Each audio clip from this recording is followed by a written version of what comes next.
Yes po, magandang araw and welcome sa ating update dito sa Dolomite Beach. Friday morning, June 14, 2024, 10:30 po ng umaga. Ayan. So dito muna tayo sa pinaka-entrance. Napakainit, grabe.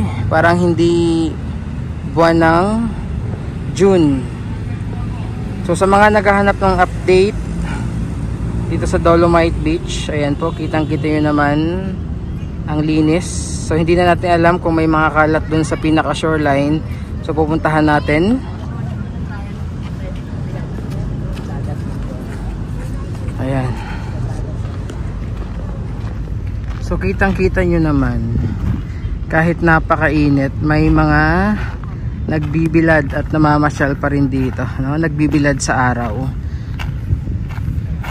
Ayan.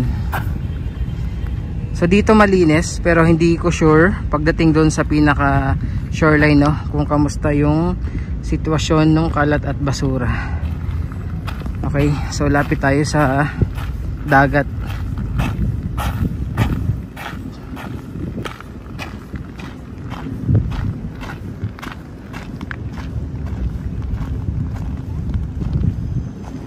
So ito yung mga tao ngayon dito, parang hindi nakakaramdam nung init. Alam nyo yung panahon ngayon dito sa Metro Manila, no? Hindi siya sobrang maaraw, pero grabe, napakainit nung panahon. Hindi siya tirik na tirik yung araw. Actually makulimlim pa nga minsan, no? Pero grabe, pagpapawisan ka talaga ng todo. So kamusta yung ating dagat? Ayan. May mga konting kalat lang naman. Yan, oh.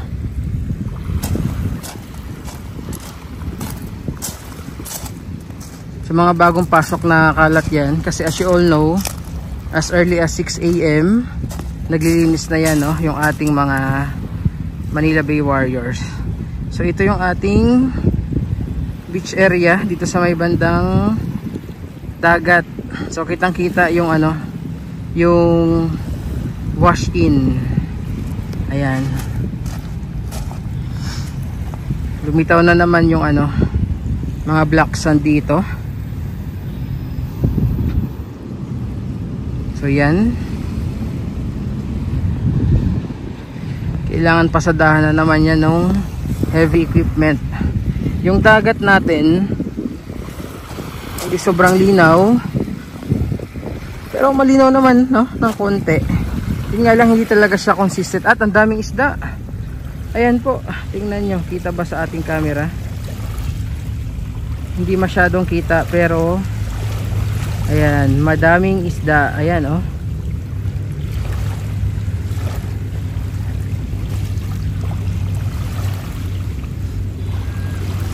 Hindi lang ganun kalinaw yung dagat. Actually dito malinaw, no, sa harapan lang natin, pero pagdating doon medyo madilim na. Dito pa ang dami ring isda po. Ayan. Hopefully ay kita sa ating camera. Ayan. Madilim kasi dyan banda, pero ang dami. Hilihilera talaga sila. Ayan, sa nakita sa ating video. Parang mga nakaparada doon, parang bumubula. Ayan, mga isda din po yan.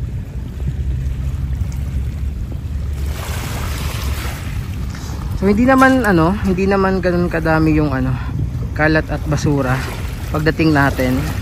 Very minimal.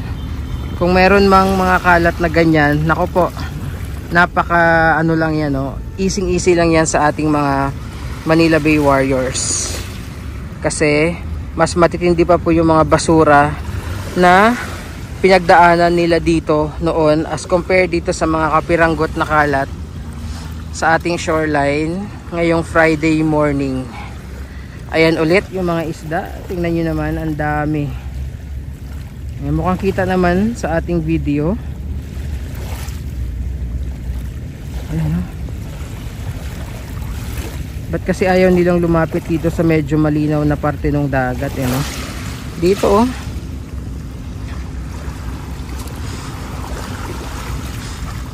Ayan, so lakad tayo. Merong mga estudyante na nag-ano dito, nagfi-film.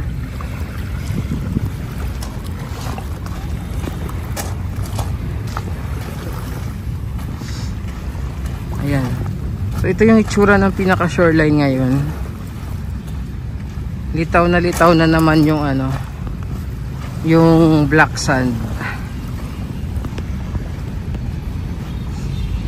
Yan. Pero pag doon po kayo galing sa seawall, actually hindi nyo matatanaw, no? Pag doon galing sa seawall, hindi nyo matatanaw ito. Pero pag lumapit kayo sa pinakadagat, yun na, no? Tanaw na yung wash in area nitong Dolomite Beach po.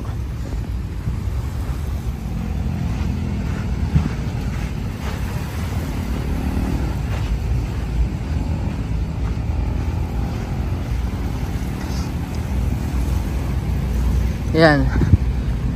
Pero dun banda sa may bandang dulo, parang medyo madami-dami yung kalat. So puntahan natin po.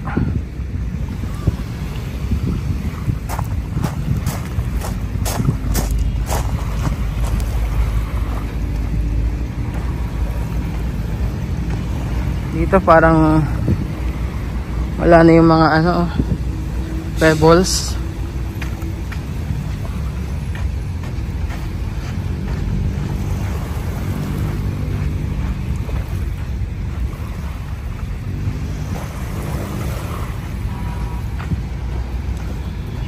So may mga kalat pa nga dito na hindi pa nahahakot.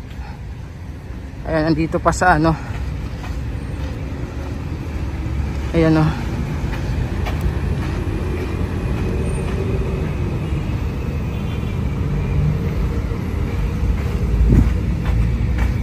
Ayan, so dito sa bandang dulo, malapit dito sa mga trash boom. Ayan yung trash boom po, kung naghahanap kayo. Ayan, medyo ano dito, madami-dami yung kalat. Ayan. Sayang tong ano, mga trash boom na supposedly pangharang itong mga basura. Ayan nga lang, hindi talaga ano, kinakaya.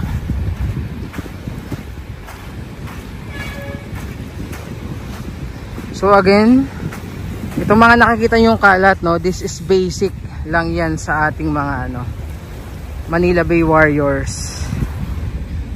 Konting-konti yan kumpara sa mga napakakapal na kalat at basura na dumaan dito noon. Ayan. Ayan, no? Medyo madami-dami hanggang dun sa pinakadulo.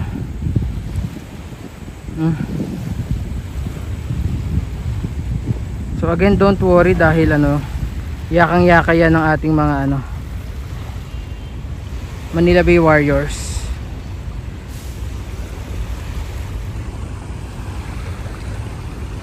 Ayan. So sa mga naghahanap ng update sa ating Dolomite Beach, so ito po siya as of June 14, 2024, araw po ng Biyernes. Ayan, so galing tayo doon sa phase 1 and nandito na tayo sa may malapit sa dulo po ng phase 2. So yun, yan yung sitwasyon ng mga kalat and basura sa ating Dolomite Beach. So yan po muna yung ating update. Marami pong salamat. God bless and ingat po tayong lahat. Salamat po.